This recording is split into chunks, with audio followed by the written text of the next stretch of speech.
दोस्तों नमस्कार। मैं हूं रोमा और आप देख रहे हैं न्यूज़ नशा। दोस्तों आज हम राजस्थान की कुछ अहम खबरों पर चर्चा करने जा रहे हैं। मुख्यमंत्री भजनलाल ने अशोक गहलोत के गृह नगर में विकास का पिटारा खोलते हुए नौजवानों के लिए नई नौकरियों का ऐलान कर दिया है।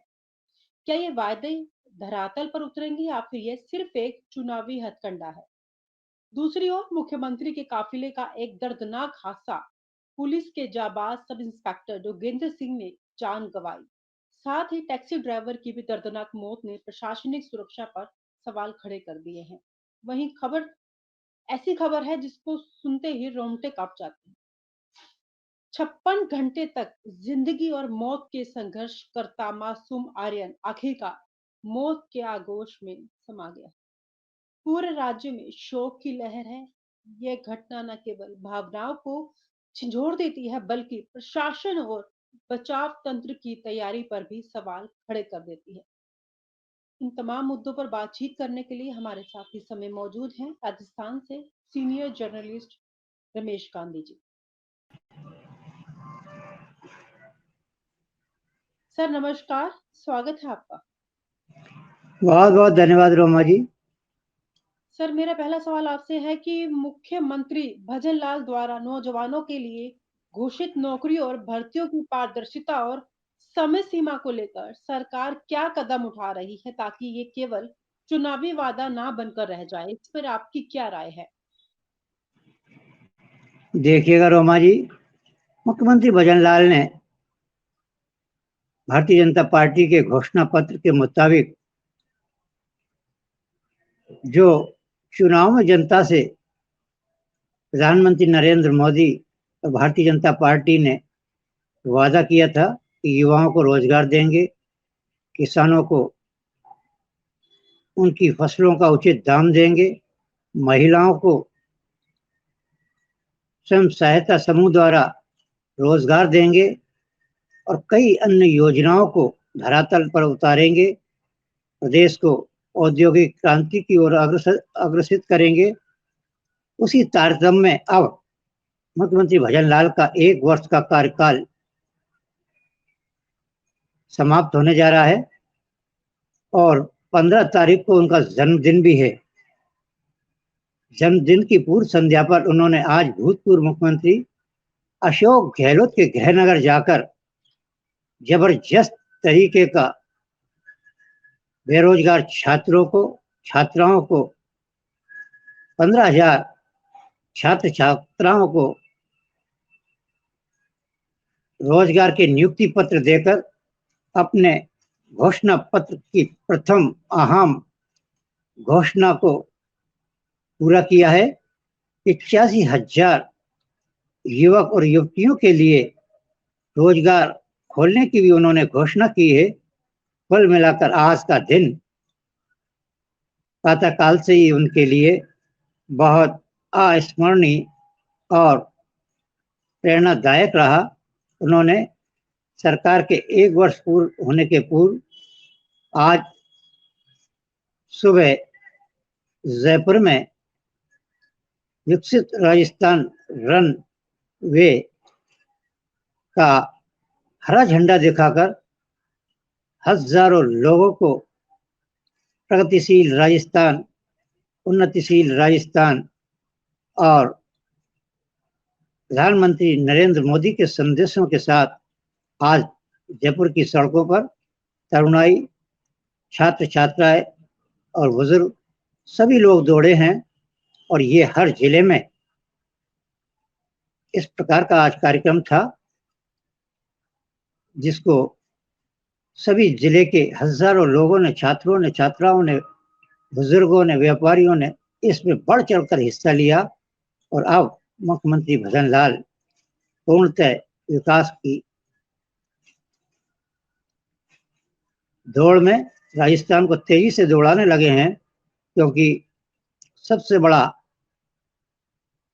उनका एक vision Rajasthan rising global cement में 36,000 करोड़ रुपए के एमयू होने से वह काफी प्रसन्नचित्त है। सूबे की जनता उन पर अब निगाह लगाकर बैठी है कि वह कब राजस्थान की मरुधरा पर इन उद्योगों को उतारेंगे। मुख्यमंत्री ने 1 वर्ष का समय मांगा है और 1 वर्ष के समय बाद राजस्थान अप्रवासी भारतीयों के उद्योगों से पूर्ण रूप से विकसित होने लगेगा और एमयू की शर्तें धरातल पर उतरने लगेगी। हालांकि उनके इस ग्लोबल सीमेट का कांग्रेस के लोगों को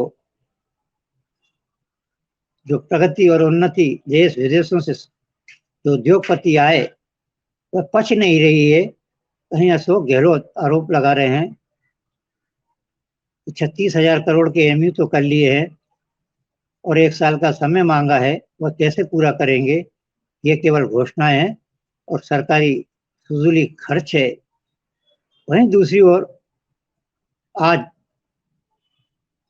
यूडीएच मंत्री शांति धारीवाल ने भी मुंह खोला है। राजस्थान ग्लोबल पर पार्क में घूमते हुए एक स्थानीय चैनल के कैमरामैन को दिए साक्षात्कार में उन्होंने कहा है कि भजनलाल सरकार ने काम तो बहुत अच्छा किया है, 36,000 करोड़ के एमयू किए हैं, 1 वर्ष का समय मांगा है। 1 वर्ष पूरा होने के बाद उसके बाद हम उनसे हिसाब मांगेंगे। अभी तो 1 वर्ष तक हम उनसे कुछ पूछ नहीं सकते और उनके खिलाफ कोई आंदोलन नहीं कर सकते हैं। लेकिन सर, जो भजनलाल सरकार को अभी 1 साल हो गए हैं, तो आपके हिसाब से क्या अभी उन्होंने कितने कार्य किए हैं अपने क्षेत्र में? आपकी क्या राय है भजनलाल सरकार को लेकर? भजनलाल सरकार का 1 वर्ष का कार्यकाल 6 महीने में भी उनकी विकास की किरण की झलक राजस्थानियों को दिखने लगी थी। जैसा कि कहा जाता है, ऊंट के पांव पालने में दिखते हैं। भजनलाल एक बहुत ही फ्रेश संगठन के नेता थे, आरएसएस के कट्टर स्वयंसेवक थे और जब उनकी पर्ची प्रधानमंत्री नरेंद्र मोदी ने रक्षा मंत्री राजनाथ सिंह के माध्यम से वसुंधरा राजे से खुलवाई तो वसुंधरा राजे की हवाई उड़ गई थी कि ये भजनलाल क्या चला पाएंगे राजस्थान को। ना तो इनको राजस्थान की राजनीति का ज्ञान है और ना इनको शासन का ज्ञान है और ना प्रशासन पर पकड़ है।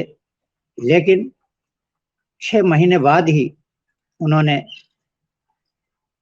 राजस्थान के विकास के द्वार खोल दिए और सबसे पहला